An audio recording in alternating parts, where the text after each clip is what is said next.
რომ შექმნილია კრივის პოპულარიზაციისთვის. ჩვენს გვერდზე თქვენ გელით არაერთი საინტერესო მასალა, სიახლეები, ჰაილაითები, ინტერვიუები, კრივის ბრძოლების ანალიზი, ფოტო და ვიდეო კონტენტი სხვადასხვა ტურნირებისათვის მზადების პროცესიდან. გვერდის მიზანია უფრო ახლოს გაგაცნოთ ქართველი მოკრივეები და უჭიროთ მათ მხარი როგორც შიდა ასპარეზზე, ასევე საერთაშორისო არენაზე. პირველმა გავიგოთ მსოფლიო კრივის სიახლეები და მიმდინარე ტენდენციები. გავიხსენოთ ქართული და მსოფლიო კრივის ლეგენდები.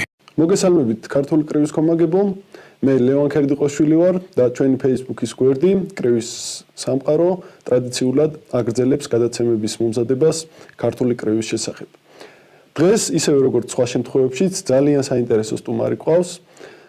ეს არის ერთ-ერთი გამორჩეული ქართველი ქალი მოკრივე, საქართველოს ჩემპიონი თეონა ფიროსმანაშვილი. მოგესალმებით თეონა, მე მინდა შენთან საუბარი დავიწყო განვლილი ჩემპიონატით, საქართველოს ჩემპიონატით, სადაც შენ ძალიან კარგი შედეგი აჩვენე, გარდა იმისა, რომ გახდი საქართველოს ჩემპიონი, ყველას თავი დაამახსოვრე ძალიან გამართული კრივით.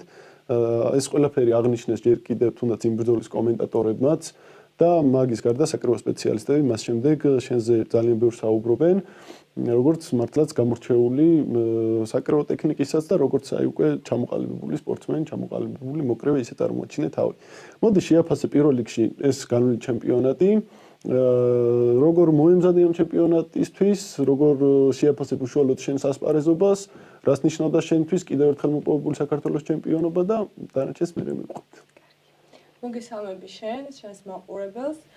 და კი, მინდა ვთქვა, რომ საქართველოს ჩემპიონატი ყველაზე მნიშვნელოვანი ტურნირია ყოველთვის ჩემთვის, იმიტომ რომ არის საქართველოში, იმიტომ რომ უყურებს ჩვენი ხალხი, გულშემატკივრობს აბსოლუტურად ყველა, ვინც არის ჩემს გარშემო.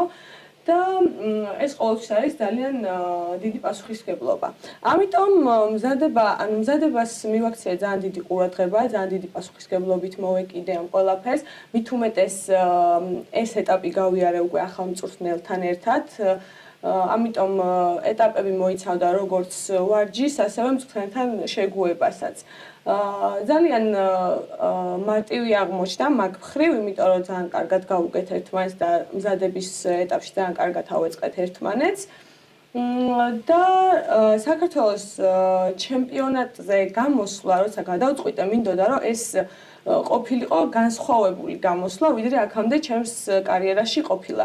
მინდოდა ყოფილიყო ბევრად დახვეწილი, ბევრად გამართული ტექნიკურად, ბევრად გონებრივი ფაქტორები მეჩვენებინა იქ და მართლაც ესე გამოვიდა. შეიძლება მთლად ამასაც არ ველოდი, რაც გამომივიდა, როგორც გამომივიდა, მაგრამ ძალიან კმაყოფილი ვარ. შევასრულე იმ დავალების 70%, რაც ჩვენ დავგეგმეთ, რაც ჩვენ გავიარეთ. მეტოქეთ შესაბამისად ისეთი შემხვდა, რომ უფრო კარგად ავაწყე მასთან ეს სტილი, ანუ როდესაც ჩაფიქრებული მქონდა მეორე ნომრად კონტრშეტევებზე მუშაობა, შესაბამისი მეტოქეც მჭირდებოდა, რომ ეს სტილი მომერგო მას. თვითონ უნდა წამოსულიყო. თვითონ უნდა წამოსულიყო, რომ მე ეს ჩემი სილამაზე, რაც მომზადებული მქონდა, იქ მეჩვენებინა და გამომსვლოდა. ყველაფერი ისე დაალაგდა, როგორც უნდა ყოფილიყო. ძალიან საინტერესოა. მე ახლა მაინტერესებს უკვე როგორია აქედან გამომდინარე, მიხარია რომ შენ თონაც კმაყოფილი ხარ. ვიცი რომ შენი მწვრთნელიც პირადი ვინც იყო იროდი გრემელაშვილი, მე მგონი ნორმალურად შეეგიფასებდა შენს ასპარეზობას. როგორია უკვე სამომავლო გეგმები? გავხდით საქართველოს ჩემპიონი, უახლოეს ახლა შორ გეგმებზე ჯერ არ კითხავ, უახლოეს პერიოდში ხვალზეგ რას აპირებ? ჩვენ არ გავჩერებულ ვართ საქართველოს ჩემპიონატის მერე ვაგრძელებთ. ეს როგორ გითხრა, ნახე, ახალი ფედერაცია იყო. ბევრმა ახლიდან გამიცნო, კი ვაჩვენე განსხვავებული კრივი ვიდრე აქამდე, მაგრამ მაინც მჭირდება დრო, რომ ეს ყველაფერი გაჯდეს ჩემს სტილში, გაჯდეს ჩემს მუშაობაში და შემდეგი ბრძოლებიც უკვე იყოს უკეთესი და უკეთესი. ამ ეტაპისთვის ის მზადება, რაც მქონდა სპარინგები, ხო, წყვილში მუშაობები, დამეხმარა ამ ყველაფერში, რომ ამ ბრძოლაში ჩამეტია ეს. მაგრამ მომავალში რაც შეეხება, მჭირდება უფრო მეტი დრო, რომ ეს ყველაფერი უფრო კარგად ავაწყო ჩემს სტილზე, ჩემ თავზე, ჩემს მუშაობაზე. ხო და ამიტომ ესე უახლოეს გეგმას ვერ გეტყვი ჯერ, ვაგრძელებთ მზადებას, არც გავჩერებულ ვართ საქართველოს ჩემპიონატის მერე ისე და ისე ჩართულები ვართ. ვნახოთ, მწვრთნელი შემხედავს 100%-ად მივენდე, როგორც ის დაინახავს, სადაც ჩათვლის საჭიროთ, რომ ვიასპარეზო, გამოვიდე, ისე მოვიქცევი. თეო, მე მაინტერესებს ზოგადად ხალთა კრივი ვითარდება საქართველოში. გამოჩდით ძალიან კარგი მოკრევები. თავიდან თუ ეს იყო ვიღაცები ცდილობდნენ, მაგრამ თუნდაც ისეთ შედეგებს ვერ დებდნენ, ისეთ კრივს ვერ აჩვენებდნენ. დღესდღეობით უკვე შედეგებიც დაიდო ხალთა კრივში, დღესდღეობით უკვე აი გამოდიხართ რინგზე და იმ სუფთა საკრივო თემებს, რაც არის ნელ-ნელა ქართველი ხალი მოკრებეები ხვეწავთ. თუმცა, მაშინ როცა შენ დაიწყე შენი კარიერა და ზოგადად დაინტერესდი კრივით, მე ვიცი რომ იმ პერიოდში თითქმის არ არსებობდა არსად კრივი. მე მაინტერესებს უფრო უკეთ რო გავაცნოთ შენი თავი ქართულ საზოგადოებას, ფართო წრეებს. მოგვიყვეს შენი ბავშვობის შესახებ, მაშინ როცა გადაწყვიტე რომ შენ გამხდარიყავი, ზოგადად ჯერ შესულიყავი კრივზე, შენ რატო დაინტერესდი ზოგადად კრივით, როცა შეგეძლო უამრავი სხვა რამით დაინტერესებულიყავი, რატო დაინტერესდი კრივით და როგორ შემორჩი ზოგადად ამ კრივს და რატო შემორჩი კრივს? ეს ყველაზე საინტერესო თემაა ჩემთვის, იმიტომ რომ 18 წლამდე არანაირი ორთაბრძოლები ჩემს ცხოვრებაში არ არსებულა პირიქით. ფორტეპიანო, ხატვა, ანუ მუსიკა, ცეკვა, ყველაფერი არსებობდა, ყველანაირი ხელოვნება, ორთაბრძოლები არანაირად. 18 წლამდე ეს საერთოდ ჩათვალე აკრძალული იყო ჩემს ოჯახში და ანუ დაინტერესება ჩემი ამ ორთაბრძოლებს დიდად არ გამოუწევია. თავიდან ისე იყო, რომ ტრენერმა ჩემი პირველი მწვრთნელი თამაზი ყარაგვეზაშვილი დედოფლის წყაროდან ვარ და ის იქ იყო ჩემი პირველი დარბაზი. შემომთავაზა ინდივიდუალური სპორტი მეცადა, იმიტომ რომ იქამდე ვიყავი დაკავებული კალათბურთით ცოტა ხანი და ეს გუნდური სპორტი დიდად არ მხიბლავდა. შემომთავაზა ამ ინდივიდუალური სპორტით დაკავება და ჩემთვის ეს მაინც საინტერესო არ იყო, მაგრამ რატომაც არა, ესეთი მომენტი მქონდა. როდესაც სახში ამაზე ვილაპარაკე, რა თქმა უნდა, ყველა იყო წინააღმდეგი, ზოგადად ძალიან თავისუფლად ვარ გაზრდილი, ყოველთვის ყველაფრის უფლება მქონდა, მაგრამ ეს რო დავინახე, ოღონდ კიკბოქსინგი არა, იქ ვერ მიხვალ, იქ არ მიხვალ, პირველი დაინტერესება მაგან გამოიწვია ჩემში, რომ რა არის ისეთი, რომ დაუშვათ იქ არ შემიძლია რომ წავიდე. ის მოგინდა რა. ხო, ძალიან მომინდა. თან ჩემი მწვრთნელი საკმაოდ ჭკვიანია, განათლებულია, ძალიან ლამაზად შეუძლია დაგანახოს ის საქმე, რაც აკეთებს, თუნდაც ეს ორთაბრძოლები არასდროს არ დამინახავს ისე, როგორც ერთმანეთის ცემა ტყეპა დაუშვათ, ხო? ყოველთვის მანახებდა ლამაზად და ის რო გოგო ვარ, პირიქით უფრო დაამშვენებდა ამ ორთაბრძოლებს, ვიდრე პირიქით, ხო? ანუ არ იყო შესაფერისი ან რამე მსგავსი. მივედი, ვცადე, რთული იყო, იმიტომ რომ კი, ზოგადად იყვნენ ჩემს რაიონში გოგოები, სპორტსმენები, მაგრამ ეს იყო ადრე, ეს იყო ჩემამდე პირველი ქართველი მსოფლიო ჩემპიონი გოგო კიკბოქსინგში, ისიც ელენე, ჩვენი რაიონიდან არის ჩემი მწვრთნელის გაზრდილია. კი, ეს იყო, მაგრამ მე როცა მივედი, მაშინ ეს ყველაფერი არ იყო. მე დამხვდა 50 ბიჭი, რომელიც ძალიან კარგად ფლობდა კიკბოქსინგის და კრივის ტექნიკებს და მე მივედი, რომელიც გამხდარი გოგო, ნაზი, რაღაც ვაფშე საერთოდ ვერ წარმომედგინა სად ვიყავი.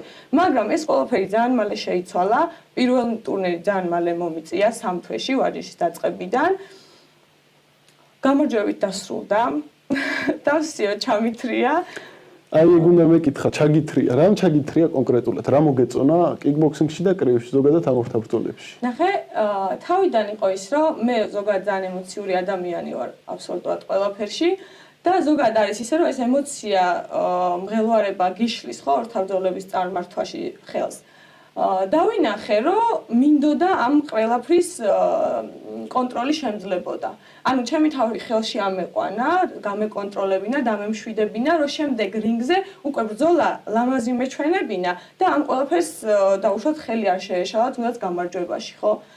ძალიან საინტერესო იყო ეს საკუთარ თავზე მუშაობის პროცესი. მეორეც ის, რომ ამ სფეროს ვერ ამოწურა, ვერასდროს ვერ იტყვი, რომ აი მე კრივი ვიცი. იქს მივახციე და ყველაფერი არსებობს, აი ბოლო არ არსებობს. ხო, მთელი ცხოვრება უნდა განვითარდე, რაც იცი, ის უნდა დახვეწო, ახალი სწავლა არ ამოიწურება არასდროს. ყოველთვის იქნება რაც სასწავლი გაქვს, სამუშაო გაქვს და ასე შემდეგ.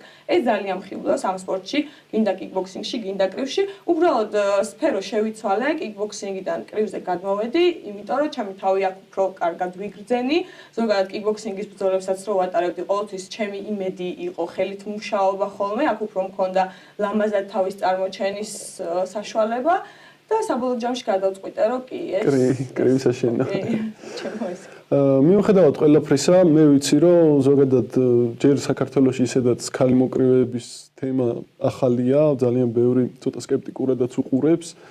მათ შორის არის ხოლმე წინააღმდეგობები ოჯახებიდანაც, ახლობლოდანაც და ამის გარდა კიდევ არის ძალიან ბევრი რთული მომენტები. მე ვიცი, რომ სირთულეები შენც ქონია, იმიტომ რომ თუნდაც როგორც პიროვნულად მარტო კრივს არ ეხება, გამომდინარე იქიდან რომ მოგიწია სხვა ქალაქში, მე თბილისში გადმოსვლა უკვე ამავე პარალელურად შენ სწავლობდი, უნივერსიტეტი დაამთავრე საკმაოდ წარჩინებით და ესეც ცალკე სირთულე იყო, რა თქმა უნდა, იქ კრივისთვის ყურადღება უნდა მიგექცია, იქით სწავლა მიგექცია სწავლისთვის, თუმცა დღესდღეობით შენ ხარ აბსოლუტურად დამოუკიდებელი, ჩამოყალიბებული პიროვნება, ძლიერი პიროვნება, საქართველოს ჩემპიონი და საკუთარ თავს და საკუთარ მომავალს, საკუთარ ბედს თავად განკარგავ. აი, მოდი მომიყევი სირთულეებზე, რაც იყო შენ ცხოვრებაში, თუნდაც კარიერულ გზაზე, თუნდაც პიროვნულ გზაზე, როგორ გადალახე ეს სირთულეები და რა მოგცა ამ სირთულეების გადალახვამ? როგორ უყურებ დღევანდელი გადასახედიდან აი იმ ყველაფერს, რაც გამოგივლია. მე ვიცი, რომ შესაძლებელია ყოფილიყო ფინანსურადაც სირთულე, იმიტომ რომ ამ ქალაქის შეცვლას თავისი სირთულეები ყველასთვის ახლავს, მაგრამ ეს ყველაფერი შენ დაძლია. რამ დაგაძლევინა და როგორ ქენი ეს ყველაფერი? კარგი, მოდი დავიწყოთ იქიდან, რომ ყველაზე რთული პერიოდი ჩემს ცხოვრებაში რაც იყო, დავკარგე დედა. აი ყველაზე ძვირფასი ადამიანი და ანუ მთელი ცხოვრება ბავშვობიდან მიჯაჭვული ვიყავი. ანუ არსებობენ დამოუკიდებელი ბავშვებიც, ხო? არა. ჩემთვის აბსოლუტურად ყველა მოქმედება იყო დედაჩემიდან გამომდინარე, რა სიტყვა და როგორ იტყვა და სად წავიდე, რა გავაკეთო, ხო, აბსოლუტურად ყველაფერი და ანუ ერთ დღესაც დამთავრდა, ხო? და ზუსტად თამაზე იყო ის ადამიანი, რომელმაც სწორი მიმართულება მომცა, საით უნდა წავსულიყავი. დარბაზში ვატარებდი მთელ დროს აბსოლუტურად, რომ ცოტა მაინც არ მეფიქრა იმაზე, რაც დამემართა. რაღაც პერიოდი მაინც. სწავლას ის პერიოდი იყო ზუსტად უნივერსიტეტში, რომ ვაბარებდი, არც ვიცოდი, აღარც ვფიქრობდი, რომ ჩავაბარებდი, წავიდოდი თბილისში, ეს გეგმები უკვე რაღაცნაირად აღარ მაინტერესებდა და ამ ადამიანთან ლაპარაკმა, ამ ადამიანის გამხნევებამ, დარიგებამ, ყველაფერმა მომცა ძალა, რომ მაინც ის გამეკეთებინა, რაც ჩაფიქრებული მქონდა. ფინანსური პრობლემები იყო, საერთოდ ჩემი ასპარეზობა ამ ორთაბრძოლებში კიკბოქსინგის შემდეგ გაგრძელდა უკვე პროფესიონალურ კრივში. იმიტომ რომ ჩამოვედი თბილისში, მინდოდა რომ შემდგარი ადამიანი ყოფილიყავი, ჩემს ფინანსებზე ჩემით მეზრუნა, რატომაც არა, უკვე დიდი გოგო ვიყავი, ხო? ხო და ეს პროფესიონალურ კრივში ასპარეზობა იყო თანხებთან დაკავშირებული, რომ ბრძოლებს ჩავატარებდი, იქიდან თანხას ავიღებდი და უთხარი მწვრთნელს რატომაც არა, მოდი ვცადოთ, ხო? ჩავატარე რამდენიმე ასეთი ბრძოლა, რამდენიმე ბრძოლა კარგი ჩავატარე, ისეთი რომ, ნორმალური იმ ეტაპისთვის რა მომზადებაც მქონდა და, საერთოდ ცხოვრების რა ეტაპზეც ვიყავი, ხო? რამდენიმე წარუმატებელიც იყო, რომელიც თუნდაც დამამახსოვრდა, მაგრამ ეს ყველაფერი მაინც გვაძლიერებს. შედეგია სახეზე, აი მაგ სირთულეების მერე როგორ იპოვე შენ თავში ზუსტად ეს მაინტერესებს. როგორ იპოვე ძალა, ხო შეგეძლო რომ კაი, ჩაგიქნია ხელი, აღარ სპორტზეც, მით უმეტეს სირთულეები შეგვდა, მით უმეტეს ქონდა რამოდენიმე გასვლითი შეიძლება წარუმატებელი ბრძოლაც როგორც შენ აღნიშნე. დარწმუნებული ვარ, გარშემო ბევრი გეტყოდა, რომ პრემიერი გოგო ხარ, ეს რა ქვია, ცხვირი არ დაიმახინჯო, რა ძალა გადგია. თან მით უმეტეს რამდენიმე მარცხის მერე ესე იგი შენი საქმე არის. კი, აი მაგის თქმა მინდა, რომ დარწმუნებული ვარ, რომ იქნებოდა, რომ ეს არ არის შენი საქმე, გეტყოდნენ. მოდი შეეშვი კაცო და 1000 ვარიანტი გქონდა ცხოვრების გაგრძელება. მით უმეტეს ნიჭიერი ადამიანი ხარ, უნივერსიტეტში სწავლობდი, ისე არ არის, რომ ჩამოკიდებული ყოფილიყავი ამ ყველაფერზე. არ ვიცი, 1000-ნაირი ცხოვრების გაგრძელების ვარიანტი გექნებოდა. რატომ გადაწყვიტე რომ არა, არ შევეშვები, როდის უთხარი შენ თავს, რატომ უთხარი ეს ყველაფერი და ფაქტია რომ იმის მერე, აი თუნდაც შენი ბრძოლები ვინც იცის, როგორც სპორტსმენიც გაზრდილი ხარ და მენტალურადაც როგორც პიროვნება სხვა სიმაღლეზე ხარ. აი ეს ყველაფერი როგორ შეძელი და რის გამო შეძელი? ძალიან ბევრი მაქვს ჩემს თავზე ნამუშევარი, თუნდაც უნივერსიტეტში პარალელურად გავდიოდი ფსიქოლოგიას, რაც ავირჩე იმისთვის, რომ ჩემ თავთან კომუნიკაცია მესწავლა, ჩემ თავში ის რაღაც ძალა მეპოვა, ლექტორებთან ბევრს საუბრობდი ჩემს პრობლემებზე, ძალიან კარგად მეხმარებოდნენ და ნახე როგორ არის მქონდა ტრამვაც მქონდა ეხა ჯანმრთელობის პრობლემები ყველა პროფესიონალი სპორტსმენის გზაზე არის მქონდა ეგ ყველაფერი გაჩერებულიც ვიყავი დანებებულიც მქონდა მკურნალობდი დავიწყებდი ვარჯიშს ისევ წელი გამიშეშდებოდა რაღაცა იყო სირთულეები მაგრამ დღე იწყება კრივით ანუ დღე მთავრდება კრივით ან გინდაც არ ვარჯიშობ აბსოლუტურად ჩემი ფიქრები არის იქით მიმართული არ ვიცი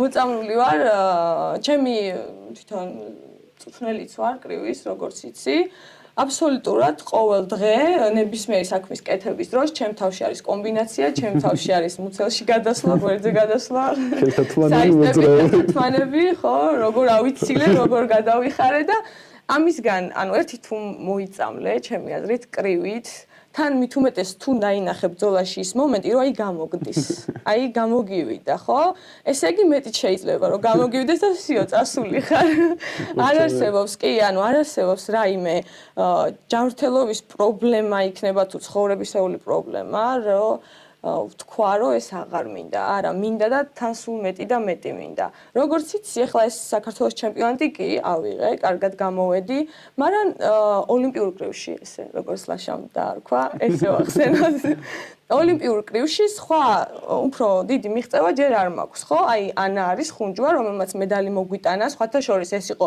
პირველი გოგოების კრივი როცა მე ვნახე საქართველოში ახალი დაწყებული მქონდა პირველი იყო ანა ხუნჯვა რომელმაც საქართველოს ჩემპიონატზე ჩხუბი ჩაატარა და ამ ბრძოლაზე წავედი საყურებლად და მეთქი ვა ესე როდის ვიჩხუბებ მე და ეხლა საქართველოს ჩემპიონატისთვის უკვე ჩემი სპარინგ პარტნიორი იყო მე მამზადებდა მეხმარებოდა მომზადებაში ეგეც ძალიან წინ გადადგმული ნაბიჯია ჩემი აზრით და კი ქალთა კრივი ვითარდება ჩემი ქალთა კრივი დაიწყო ანასგან რომ ნახე რომ აი ესეთი მინდა ვიყო კი და იმედი მაქვს რომ აი გაკვალულ გზაზე გავუყვებით და შენგანაც უნდა მედალიც იქნება ხო იმიტომ რომ ამ ეტაპზე ჯერ იცი რომ ანუ არ მაქვს საზღვარგარეთ ამ უფრო მასშტაბურ ტურნირზე მე ვიცი ერთი რამე შენგან რაც შეიძლება ბევრს არ შენ მახლობლებმა იციან თუმცა აი შენი ხასიათი ეგეც გამოკვეთავს რომ მე ვიცი რომ პროფესიონალურ კრივში ქონდა შემოთავაზება ამ რამოდენიმე ხნის წინ მაშინ როცა ქონდა ეს რთული პერიოდი იგივე ჯანმრთელობისგან გამომდინარე და შენ მაშინ უთხარი შენ თავს რომ კი შეგეძლო არაფერში არ გჭირდებოდა იმ ბრძოლის მიღება კაი ხანი არ იყავი რინგზე გასული თან დაემთხვა ეს ჯანმრთელობის პრობლემა და თქვი რომ მე მივიღებ მაგ გამოწვევას გავალ იმიტომ რომ მჭირდება შევიგრძნო რინგი რა არის რინგის შეგრძნება მჭირდება ბრძოლა მჭირდება რინგზე გასვლა მჭირდება საკუთარი თავისთვის აი ესეთი მომენტები და შენ გახვედი და მართლა ძალიან მაგრა წარმართე ის ბრძოლა ესეთი მომენტები რას აი რო გადიხარ რინგზე მაგ დროს რას ფიქრობ რას გაძლევს ეს ყველაფერი და რატომ არის მნიშვნელოვანი რომ აი ყველაზე დაცემულ მომენტში ყველაზე რთულ მომენტში ყველაზე ისეთ მომენტში როცა შეიძლება შენი თავში შენ თვითონაც გეჭვი შეგეპაროს ზუსტად მაგ დროს აჯობო შენ თავს და გადალახო და თქვა რომ შემიძლია მიუხედავად იმისა რომ შეიძლება კიდე წაფორხილე მაგრამ უკვე ეს გადადგმული ნაბიჯი გაძლევს საშუალებას რომ შემდეგ უფრო კიდე დიდი ნაბიჯი გადადგა წინ წახვიდე ზუსტად ის მომენტი იყო, ის პერიოდი იყო, როცა ეს ტრავმა მქონდა და ძალიან დიდი ხანი მომიწია გაჩერება ძალიან დიდ ხანს ვეძახი 1 წელი დაახლოებით და ბრძოლა არ მქონდა ჩატარებული და უკვე მავიწყდებოდა როგორია იყო მოკრივე. ხო და როდესაც ერთხელ დამირეკეს და შემომთავაზეს ეს ბრძოლა, ავენთე. აი ნაპრწკალი ეგრევე გაჩნდა და მივხვდი რომ არის ისევ რაღაცა არსებობს და თან ისე მომენტი იყო, უკვე ჩემ თავს ვგრძნობდი ემოციურად უფრო გაზრდილად, ანუ ჩამოყალიბებულად, მენტალურად უფრო ძლიერად, ვიდრე აქამდე. და ეს ბრძოლა იყო გამოწვევა იმის, რომ ანუ მე ნახა ჩემი თავი, ანუ გამომეცადა ჩემი თავი, რომ ეს შეგრძნებები მართალი იყო, მართლა მე ესეთი ვიყავი, თუ რაღაც ის ბრძოლის წინო დავდგებოდი, თან მოუმზადებელი, თან იმედი რომ არა გაქვს რაღაც ის, რომ აი ზურგს უკან ნავარჯიშები გაქვს და ფორმაში ხარ ჩამდგარი, ხო? ჩავედი ბრძოლებს ვუყურე, რა თქმა უნდა, ახლობლებსაც ვაჩვენე, ყველა მეუბნებოდა არ წახვიდე, მომზადებული არ ხარ, ტრამვა გაქვს და გავიპარე, მწვრთნელის გარეშე გავიპარე საერთოდ, ხო, ეხა ცოტა გიჟობაა, მაგრამ მინდოდა რომ თავი გამომეცადა, რამდენიმე მითხრა რომ მეორე რაუნდში დაგაგდებს და ესეთი ლაპარაკიც იყო, მაგრამ ავდექი წავედი. ბოლო რაუნდებში ისეთები ჩაუტარე, მეტეს მე მაქვს ეგ ბრძოლა ნანახი რომ მან კიდე თავს უფრთხილდებოდი იმ მხრივ რომ მინდოდა ენერგია გადამენაწილებინა და 4 რაუნდზე მყოფნოდა, იმიტომ რომ ძალიან დიდი ხანი პარაში საერთოდ არ ვიყავი ნადგომი, ხო? და თან წასვლის წინა დღეს გამიშეშდა ისევ წელი, ისევ ნემსები, ისევ ეგამბები რა და ჩავედი და აი ბრძოლა რომ მოვიდა, უკვე გასახდელში ვარ და მივხვდი რომ კი მართალი ვიყავი. შეცვლილი ვარ, ჩემი ემოციებიც გაკონტროლებულია, ძალიან მინდა რომ რინგზე ავიდე, წინ დავუდგე, მიუხედავად ისა რომ ის მზად არის, ჩემთვის არის მზად, მელოდებოდა და მე ეს გუშინ გადავწყვიტე წამოსვლა, ხო? ძალიან უპასუხისმგებლო იყო ეგ მომენტი და არც ვიმსახურებდი მან გამარჯვებას, იმიტომ რომ იმან თავი გადადო მოემზადა და მე ხვალე წავალ ბრძოლაზე და გავიმარჯვო, ეგეთი რაღაცების არ მწამს, ხო? არც მინდა ეგეთი გამარჯვება, მინდა რომ დამსახურებული იყოს. უბრალოდ მე მინდოდა რომ თავი გამომეფხიზლებინა, შემიგრძნო რომ ისევ მოკრივე ვარ, შემიგრძნო რომ კი იმ ტიპთან მომზადებულ ტიპთან დავდექი, ვიმუშავე, რატომაც არა, ნორმალურად ვიმუშავე. და დამენახა კიდევ ერთხელ ის, რომ ის ადგილი იყო ნამდვილად, ისთვისაც უნდა ვივარჯიშო, სადაც უნდა ვიყო და რაც უნდა ვაკეთო. და მე მიხარია, რომ ნამდვილად მე მგონია, რომ გარდამტეხი ეტაპი იყო ეგ შენ ფსიქოლოგიაში, ზოგადად როგორც მოკრივის და როგორც პიროვნებისაც. და მიხარია, რომ აი მაგ ყველაფრის მერე შენ ეს სიძნელეები ძალიან ბევრი ყველანაირად გადალახული გაქვს და დღეს უკვე კიდევ ერთხელ ხარ საქართველოს ჩემპიონი, ოღონდ ისე კი არა, საქართველოს ჩემპიონი ხარ ლამაზი კრივით, კარგი ბრძოლით. თეო, მე მაინტერესებს ესეთი საკითხი, შენ ეხლა გოგო ხარ და ბევრი არ არის გოგოები, არც ერთ დარბაზში, არც ერთ ნაკრებებშიც მათ შორის და ხშირად არის ხოლმე პრობლემა იგივე სპარინგ პარტნიორების და ასე შემდეგ შემთხვევაში ეს ყველაფერი იქნება. თუმცა, როდესაც ბიჭებთან ერთად გიწევს ვარჯიში, როგორ გიყურებენ ისინი? არის ხოლმე გვერდში გიდგანან თუ ზემოდან გიყურებენ როგორც ქალმოკრივეს თუ პირიქით ცდილობენ რომ გაგამხნეონ? ან შეიძლება ორივე სიტუაციაა და შენ როგორ აღიქვა ამ ყველაფერს? და თუ სიტყვაზე ვიღაცა ზემოდან გიყურებს როგორც ქალმოკრივეს, ეს შენ ხო არ გრგუნავს თუ პირიქით мотивაციას გაძლევს თუ რას აკეთებ ხოლმე ესეთ სიტუაციებში? ნახე, ანუ ეგეთი მომენტები რომ თავს დაუშვათ ცოტა არაკომფორტულად გრძნობდი დარბაზებში, ეგ იყო ადრე, როდესაც ახალი დაწყებული მქონდა და ეგეც იყო ჩემი პრობლემა, იქიდან გამომდინარე, რომ ჩემი კრივი არ მომწონდა, იმათი მომწონდა და ცოტა თავს ისე ვგრძნობდი ბიჭებთან ერთად, იმიტომ რომ გინდა არ გინდა, მაინც უფრო კარგად გამოსდიოდათ რაღაცები ვიდრე მე. ნუ ეხლა როგორც იცი ვარჯიშობ 12 რაუნდში, იქ სადაც ვმუშაობ, ასევე მწვრთნელად. გარემო არის სასწაული, აბსოლუტურად ყველა პირიქით დახმარებაზე ფიქრობს, განვითარებაზე ფიქრობს ჩემსაზე და არა რამე პირიქით. არანაირი ჩვეულებრივ როგორც ერთმანეთთან აქვთ ბიჭებს ურთიერთობა, პირიქით იმაზე კარგი ჩემთან, იმაზე მეტს ზრუნავენ. მე მყავს მოსწავლეებიც ამ ეტაპზე, როდესაც რომლებიც ანუ კრივითაც კარგად არიან, ტექნიკითაც კარგად არიან და ასევე ისინი არიან ჩემი სპარინგ პარტნიორები უკვე. ისინი მეხმარებიან მომზადებაში, კი მყავს ესეთი ბავშვები და პირიქით უხარიათ, რომ დარბაზში არის გოგო, რომელმაც შეიძლება შედეგი გააკეთოს და რატომაც არა დავეხმაროთ მას. ხშირად მithმობენ რომ ეს თვითშეფასება მიმაღლონ რომ აი გავაკეთე. კი, მაქებენ მუშაობის პროცესში და მე უკვე მედლითაც ამაყობენ. ხო, დამსახურებული მედლით. კი, ამიტომ ჩვენთან ჩემს გარდა კიდე ბევრი გოგო ვარჯიშობს დარბაზში, ხო? ჩემი მოსწავლეების ხვისი მოსწავლეები ამ დარბაზში, ხო? და ანუ ყველასთან პირიქით გოგო რო შემოდის დარბაზში, არის დღესასწაული. რომ რაც შეიძლება მეტი გოგო დაინტერესდეს, მეტს დავანახოთ ეს სპორტი როგორც ხელოვნება მართლა და არა როგორც ემატყება, რომელსაც ბევრი უყურებს.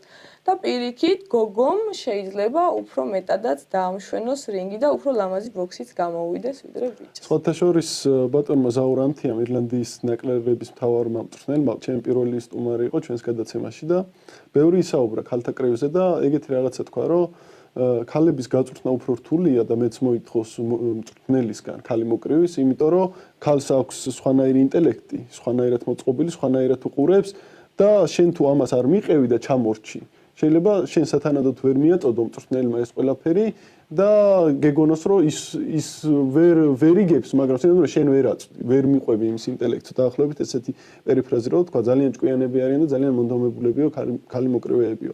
შენთან ესეთი კითხვა მაქვს, შენ უკვე როგორც შენ თვითონ აღნიშნე უკვე მწვრთნელიც ხარ, მათ შორის ყავს საკმაოდ წარმატებული ბავშვები, რომლებიც საქართველოს სხვადასხვა ტურნირებზე ასპარეზობენ შენი ხელმძღვანელობით და 12 რაუნდის თქვენი კლუბის დახმარებით, რაც მისასალმებელია და სასიხარულოა.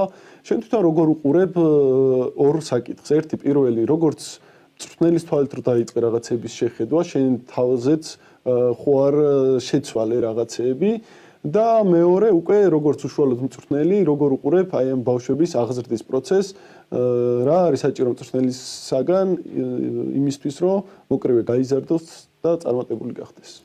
ნახე, ერთ ისტორიას მოგიყვები. ზოგადად სანამ მწვრთნელობას დავიწყებდი, ბევრ ამას ვერ ვხედავდი, როგორ უნდა მივუდგე ადამიანს, როგორ დავაინტერესო, ეს კიდე სხვა თემაა, მაგრამ ნახე, საქართველოში მწვრთნელები არიან მიჩვეულები ბიჭ მოსწავლეებს. ჩემი მწვრთნელი გამოცდილება ჰქონდა პირველ მწვრთნელს გოგოების მომზადებაში და იქიდან ბევრი მაგალითი ავიღე, როგორ უნდა ელაპარაკო, როგორ მოიქცე ასე შემდეგ, მაგრამ მან იცოდა როგორ მიუდგეს გოგოს, როგორ დაინტერესოს, როგორ დატოვოს, ხო? და ნუ ხელის გულზე მატარებდა, ასე ვთქვათ. მაგრამ უკვე თბილისში რო ჩამოვედი, ამ მწვრთნელებისგან დამხვდა ცოტა უხეშობა, ცოტა ის ვარჯიშზე როგორც ბიჭებს ამოტივირებენ, ისე მეც და ზურა გუნია იყო ჩემი მწვრთნელი რაღაც პერიოდი და მქონდა ესეთი სიტუაცია ვარჯიშზე, რომ აი როგორც იყო მიჩვეული სხვა ბიჭებთან, რომ კაცრად ყვირილით და რაღაც ესე მომცა შენიშვნა და ამეტირა ზურა მითხრა რომ ნუ არ ქონდა გამოცდილება ეხა გოგოებთან მუშაობის და არ იცოდა რა უნდა ეკნა მაგ მომენტში ძალიან დაბნეული და გაკვირვებული იყო რამატირებს სპარინგის დროს ხო და მე ავუხსენი რომ კი ჩემთან უფრო სხვა მიდგომას ვიყავი მიჩვეული პირველი ტრენერისგან ჩემთან უფრო სხვანაირი გოგოსთან მუშაობ სხვანაირი იყო საჭირო და იმის მერე ეს პრინცესა გადაიხარე და ისე დაარტყით მაძლევდა შენიშვნას ხო და ხო და აი ნანახი მაქვს იქიდან გამომდინარე რომ რამდენიმე მწვრთნელისგან მაქვს ხო მაგალითი აღებული უკვე დაგროვილი მაქვს ის გამოცდილება როგორ უდგებოდა დაუშვათ რაღაც საკითხს მწვრთნელი როგორ ის და ეს რაღაც საუკეთესო მომენტები მაქვს არჩეული, მოგროვილი, დამახსოვრებული, გააზრებული და ეხლა უკვე ჩემს მოსწავლეებთან ვიყენებ. მე მგონი კარგად გამომდის ძალიან უყვარვა ჩემს მოსწავლეებს, ნუ შედეგით სახეზე გვაქვს, რა თქმა უნდა, პირველ რიგში წინა პლანზე მიდგას აუცილებლად ტექნიკა, ბოქსი, მეტი ბოქსი, ხო? და არა ჩხუბი, ხო და რა ვიცი, მე მგონი კარგად ავითვისე, მომყვებიან ბავშვები, როგორც მწვრთნელი მათთვის საინტერესო ვარ, მეც ძალიან ბევრი რამე დავინახე. დაუშვათ ბევრი მოსწავლე აკეთებს შეიძლება ჩემზე ლამაზ მოძრაობებს, ხო? და ეგეც მაძლევს მოტივაციას. ხვდები? აი შეიძლება მე რაღაცა ვერ დავამუშავე ჩემთან ბოლომდე, რაღაც ჩემ სტილში ვერ დაждდა, მაგრამ იმან უფრო მარტივად აითვისა. ავიდა სპარინგებზე გააკეთა, ხო? ანუ ეს მაძლევს მოტივაციას მე რომ ესე იგი კარგად შემიძლია ვასწავლო და კარგად შემიძლია მე ვისწავლო. და მე ამათი მაგალითიდან მე ბევრ ამას ვცვლი ჩემს მუშაობებში, ჩემს სპარინგებში, ხო? ვცდილობ რომ ერთმანეთს არ ჩამოვიჭრეთ. ხო, რა თქმა უნდა, იმიტომ რომ როგორც მოსწავლე იზრდება, მწვრთნელიც უნდა მიყვეს მას და ეს ძალიან მნიშვნელოვანია შენ ზუსტად იმ ეტაპზე ხარ როგორც მოკრივეც შედიხარ და უმატებ და როგორც მწვრთნელიც დარწმუნებული ვარ ხვალდაზეგ ერთ მიმართულებითაც და მეორე მიმართულებითაც სერიოზული შედეგები გელის იმიტომ რომ შენ მე ვიცი რომ ამ ყველაფერს უყურებ სერიოზულად ძალიან ბევრი პერსპექტიული იგივე ქალი მოკრივე იყო რომელსაც შეეძლო კიდევ უფრო მეტი განვითარებული იყო მაგრამ ცხოვრების რაღაც ეტაპზე რაღაც გამო ისე შეფერხდნენ ამ სპორტის მიმართულებით შეიძლება მე კი არ ვიძახი რომ ცუდი არჩევანი გააკეთე ზოგმა ოჯახის შექმნა ზოგმა რაღაც სხვა გზის სწავლის კუთხით წავიდა ზოგი იქით უბრალოდ სპორტში მეტი შეეძლოთ რომ მეტად გამოჩენილიყვნენ და არ გამოჩნდნენ თუმცა შენ მე ვიცი რომ მიზნები ცოტა განსხვავებული გაქვს სხვანაირად უყურებ ამ ყველაფერს და მონაცემები ყველანაირი გაქვს და ხვალდაზეგ მოკლედ ველით უფრო და უფრო კარგ შედეგებს ერთი კითხვა მინდა კიდევ დაგისვა თეო შენ ფაქტიურად როცა ხდება ხოლმე პირიქით, ანუ ჯერ იწყებენ სამოყვარულო კრივში, ეგრეთ წოდებულ ოლიმპიურ კრივში და შემდეგ გადადიან უკვე პროფესიონალებში, შემთხვევაში მოხდა პირიქით, ჯერ კიკბოქსინგით დაიწყე და მე უკვე პირდაპირ პროფესიონალურ კრივის რინგზე მოხვდი. მიიღე გამოცდილება პროფესიონალურ კრივში, ბოლო პერიოდშიც გაქვს ჩატარებული პროფესიონალური ბრძოლები და ამავდროულად ოლიმპიურ კრივშიც დაიხვეწე დადე შედეგები და იმედი გვაქვს, რომ ამ მიმართულებითაც ხვალდაზე კიდევ მედლებს ჩამოიტან და სერიოზულ შედეგებს დადე. მოდი შენი გადასახედიდან შეაფასე, დღეს უკვე შეგიძლია თავისუფლად შეაფასო კრივის ეს ორი სახეობა.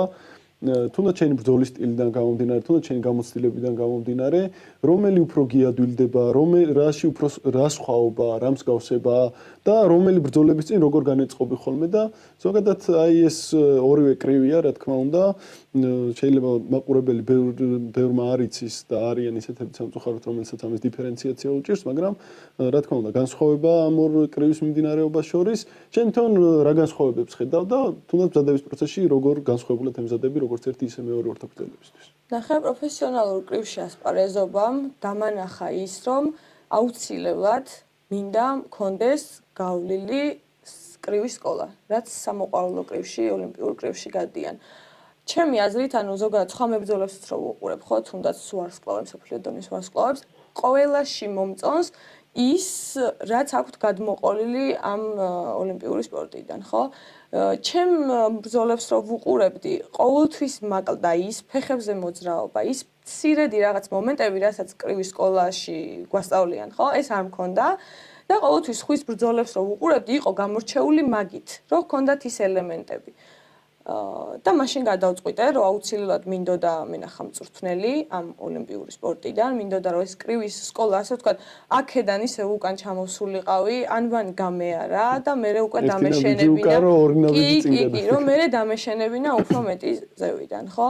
ეხაც ვნახე ესეთი მწვრთნელი, რომელიც ამ ეტაპზე ჩემს გვერდით არის, მომამზადა ამ შეჯიბრისთვის, მასთან ვხედავ ზუსტად იმ მომენტებს მუშაობაში, იმ ტექნიკის მომენტებს, რაც ყოველთვის მინდოდა, რომ ჩემს მუშაობაში ყოფილიყო და ჩემს სტილში გამჯდარიყო.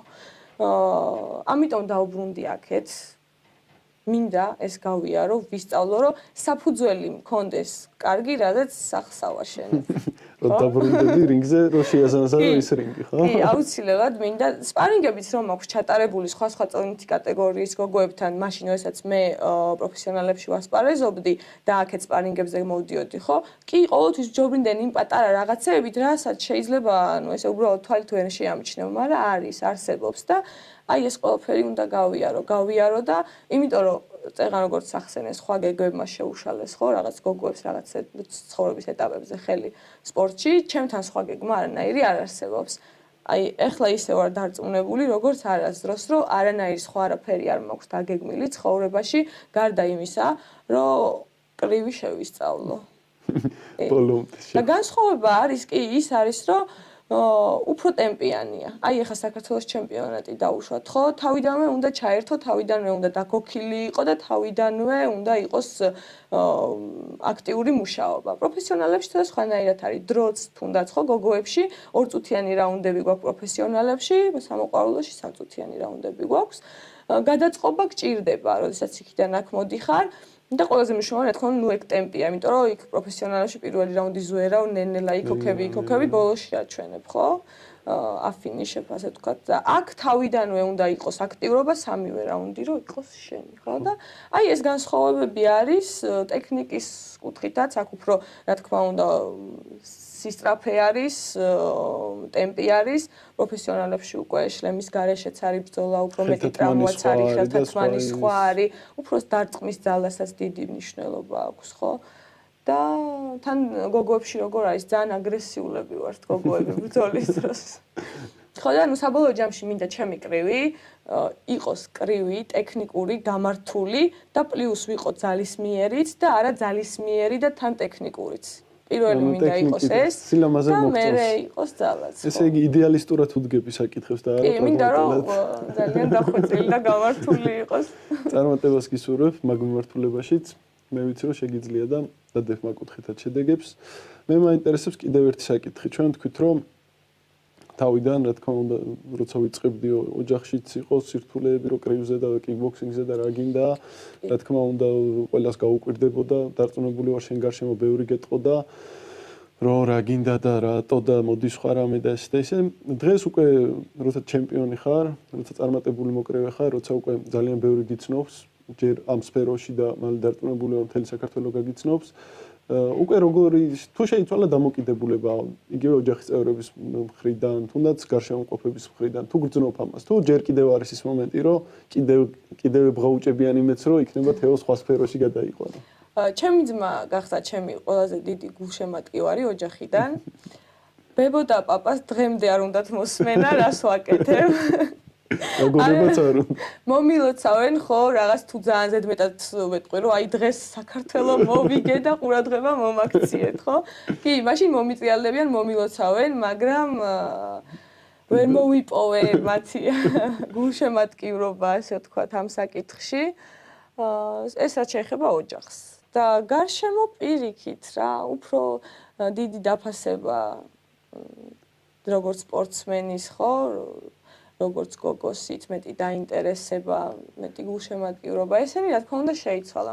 მეგობრები თავიდანვე გულშემატკივრობდნენ, აქ უფრო ის ინტერესის საკითხი იყო, მაგრამ რაც შეიძლება შეეხება ადამიანებს, კი, იმან რომ მოკრივე ვარ, წინ წამომწია, მეტი ყურადღება მივიქციე ყველაფერში და მათი ჩემს გარშემოყოფი ხალხის შეხედულებაც შევცვალე. შევცვალე იმით, რომ დავიწყე განვითარება, აი რა ბოქსიდან რა ბოქსამდე მივედი, ხო? აი ეს ყველაფერს უკვე რო ხედავს ხალხი, უკვე მართლა სხვანაირად გიყურებს და გაფასებს სხვანაირად, ვიდრე დასაწყისში და რა თქმა უნდა. თავიდან გონიათ რომ ერთობა რაღაცა და როცა და უკვე შრომას და გავლილ გზას რო დაინახავენ და მით უმეტეს უკვე დადებულ შედეგს, რომ აი პირველ ბრძოლას და ბოლო ბრძოლას შორის განსხვავება. შენ აღნიშნე როგორი განსხვავება, თუნდაც დგომის. კი, დგომი და დარტყმა, ორი რაღაცა. ხელს საიდან იქნევ ახლა და საიდან იქნევდი მაშინ. აი ამ განსხვავებას უკვე რო ხედავენ, აქ უკვე რა თქმა უნდა შეხედულებები იცვლება და უფრო ამოდიხარ. ზოგადად მე იმედი მაქვს რომ ეს შეხედულებები შეიცვლება უშუალოდ ქალთა კრივის მიმართაც. ქალთა კრივის მიმართ დღესდღეობით ზუსტად აი ამ სტერეოტიპებს ამსხვრევთ თქვენ თანამედროვე ქალი მოკრივეები და თქვენზე არ დამოკიდებული. თუ თქვენ შეძლებთ აი ამის კარგად წარმოჩენას საკუთარი თავის, ეს სტერეოტიპი დაიმსხვრევა. თუ თქვენ ვერ შეძლებთ ახლა აი ამ გარდამტეხ მომენტზე და რაღაცა და არ წამოვიდა ის შედეგი, რასაც ყველა ველით, ამიტომ იმას ვამბობ, დიდი პასუხისმგებლობაა თქვენზე. შეიძლება სამუდამოდ ისეთი სტერეოტიპი ჩამოყალიბდეს საქართველოში, რომ ვერასოდეს ვეღარ განვითარდეს ქალთა კრივი, ისევე როგორც ძალიან ბევრი სპორტის სახეობა ვერ განვითარებულა. ამიტომ მე მინდა რომ ჯერ ესეთი პირადად მეც და ვიცი რომ ფედერაციას და ქართულ კრივის ელიტაში ვინც არის და ჩართული ხალხი მაქსიმალურად ცდილობენ რომ ქალთა კრივი განვითარდეს. თუმცა ცდილობენ იმიტომ რომ ეს არის მთელ მსოფლიოში ტრენდული დღეს. არის წამოსულია ძალიან კარგი თაობები ქალთა კრივის, არის კარგი შედეგები, არის დაშვებული უკვე ოლიმპიადაზე 2012 წლიდან აბსოლუტურად ჩამოყალიბებული სპორტის სახეობა, მიმდინარეობაა და მაგიტომ მინდა რომ გისურვოთ დიდი წარმატებები შენ პირადად და შენს გარშემო თანამედროვე ქალ მოკრივეებს ჩვენ გადაცემების ციკლი გქონდა ქართულ გოგონებზე, რომლებიც იბრძვიან, რომლებიც შედეგებს დებენ, იმიტომ რომ თქვენზეა ძალიან ბევრი რამე დამოკიდებული. თქვენ უნდა გადატეხოთ ეს სტერეოტიპი საზოგადოებაში, ჯერ საკუთარ საახლობლოში, რა თქმა უნდა, და მე უკვე საკრივო წრეებში და მე მთელ საზოგადოებაში, რომ ქალს კრივი არ შეუძლია, ან ქალი რინგზე ლამაზად ვერ ჩხუბობს. აი ეს შენ ხარ ძალიან კარგი მაგალითი ამის და კიდევ რამოდენიმე საბედნიეროდ ყავს ესეთი ქალი მოკრივეები, რომლებსაც შეუძლიათ რომ თქვან, რომელზეც რომ კი იბრძვის მშვენივრად რინგზეც და შეუძლია რომ ამ სპორტში წარმატებას მიაღწიოს. ზოგადად მე მაინტერესებს ჩვენ საუბარს რო განვაგრძოთ და არ ჩამორჩეთ, გასაგებია რომ შენ თავი რინგზე მოგწონს, ზოგადად როგორც მოკრივე. მოგწონს არ ვიძახი რომ შენ თავით რაღაც კმაყოფილი ხარ. ზოგადად როგორც მოკრივეს რინგზე გასვლა გიყვარს. არის მოკრივეების კატეგორია ბიჭებშიც და გოგოებშიც, ვისაც უყვარს კრივი, ჩხუბი რინგზე ასვლა ეს ყველაფერი, მაგრამ ზოგადად სოფლიო კრივის და ზოგადად საკრივო საკითხებს ხვის ჩხუბს არ უყურებს. შენთან როგორ ხარ? შენ თუ უყურებ სოფლიო კრივის გამოჩენილ ვარსკვლავების ჩხუბებს თუნდაც ან რა მოგწონს, ან ვინ მოგწონს თანამედროვე სოფლიო კრივში? კი, ნახე, გოგოებში არიან გამორჩეული მოკრივეები, ყველასთვის ცნობილი კეტი ტეილორი, ხო? ჩემთვის ყველაზე ასე ვთქვათ, საინტერესო მოკრივე არის ფირუზა შარიპოვა, რომელმაც კეტისთან ზუსტად რინგი გაიზიარა, ქამარზე ჰქონდათ ბრძოლა, მცირედი უპირატესობით დამარცხა, მაგრამ კარგი ბრძოლაა ჩვენა, საკმაოდ კარგი წინააღმდეგობა გაუწია. ამ გოგოს სულ ვადევნებ თვალს. მძიმე წონაში არის ასევე კლარისა, ხო? ეგეც მაგაზე ნამდვილად ვერ იტყვი, რომ გოგო არის და რაღაც ხო, ნამდვილად ვითარდება კრივი, ნამდვილად მაგარი გოგოები არიან, ჩვენთვის მაგალითი არიან ნამდვილად და მაგრამ მე მაინც ყოველთვის თვალს უფრო კაცების კრივს ვადევნებ. ესე პირველი კრივი, რასაც ტელევიზორში ვუყურე, იყო ლომაჩენკოს ბრძოლა. სტატუს გვაქვს ერთნაირი უკვე. ლომაჩენკო იყო პირველი მოკრივე, რომლის ბრძოლაც ვნახე, რომელმაც დამაინტერესა ეს თავისი ლამაზი მოძრაობებით გასვლა, გამოსკუთხეები შეცვლის და ყოველთვის რასაც ბოქსაობ ამ ეტაპზე სულ ეგ მიდგას თვალწინ, რომ ესეთი ბოქსი არის მაგარი. ბივოლი დღესდღეობით ჩემთვის ყველაზე საყვარელი მოკრივე, ყოველთვის ვადევნებ თვალს არა მარტო ბრძოლებს, არამედ ვარჯიშების პროცესებს, იმიტომ რომ ძალიან საინტერესო ვარჯიშები აქვს, ეგ როგორც სპორტსმენსაც მადგება და როგორც მწვრთნელსაც მადგება. ეს სტილი ჩემთვის ძალიან საინტერესო არის და რა თქმა უნდა, ყოველთვის განვითარებისთვის ეს ძალიან მნიშვნელოვანია, რომ უყურო აქედანაც ძალიან ბევრს იმახსოვრებ. თუნდაც როდესაც სხვის სპარინგებს ვუყურებ, მაშინაც არის ხოლმე რომ რაღაც მომენტი, ფრაგმენტი ბრძოლის დავიმახსოვრე და იმაზე იმდენი ვიფიქრე, რომ შემდეგ ჩემს სპარინგებში უკვე ეს ფრაგმენტი გადავიტანე. ანუ ამას ძალიან დიდი მნიშვნელობა აქვს. მით უმეტეს მე მაქვს მომენტი, რომ შემიძლია ამ ყურებით აღვიქვა და რაღაც ვისწავლო. ამიტომ ყოველთვის უზივარ მათ ბრძოლებს, მათ განვითარებას ვადევნებ თვალს და კი. ფაქტია, რომ იყენებ კიდეც და ჩართული.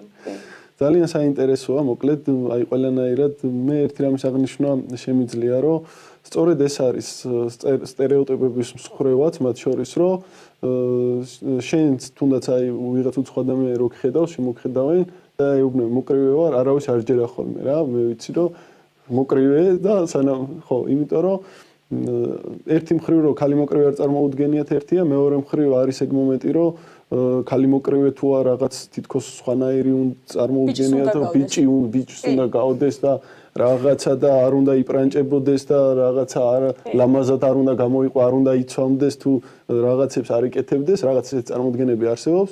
თუმცა აი აგერ არის მაგალითი ერთი მხრივაც, მეორე მხრივაც, რომელსაც აქვს დიდი მიზნები. მე მინდა თეონა, მადლობა გითხრა ძალიან საინტერესო საუბრისთვის. მე ვიცოდი შენი ისტორია და კიდევ ვიცი რომ ძალიან ბევრი გაქვს სათქმელი და ზუსტად აი ეს არის ძალიან მნიშვნელოვანი და მთავარი რომ შენ გადალახე აი ამდენი სირთულე, რაც შეიძლება პიროვნებას და რაც შეიძლება სპორტსმენს ჰქონდეს ცხოვრებაში. ყველა სირთულე გაქვს ფაქტიურად ნანახი.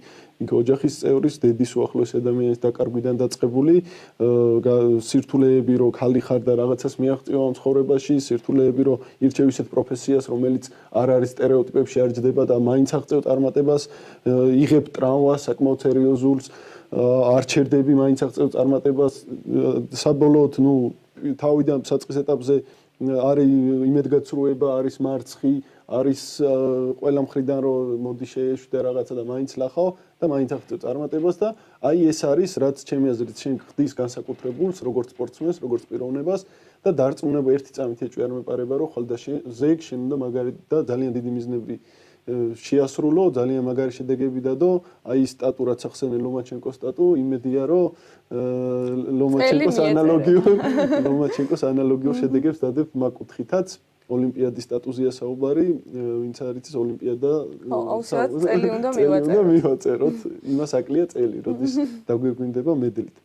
გისურვებ წარმატებას, ძალიან დიდი მადლობა სტუმრობისთვის. მე ვიცი რომ შენ მომავალში ძალიან ბევრი ინტერვიუებიც გექნება, ყველაფერი გექნება, მაგრამ აი ოლიმპიადას და მსოფლიო ჩემპიონობას რომ მოიგებ, მე და შენ უნდა ვისაუბროთ ისევ, აქვე დავდოთ ეს პირობაც. აუცილებლად, ეს არის ჩემი მიზანი, ოცნება და ყველაფერი, ამიტომ მივდივართ ხოლო წინ. გისურვებ წარმატებებს. დიდი მადლობა.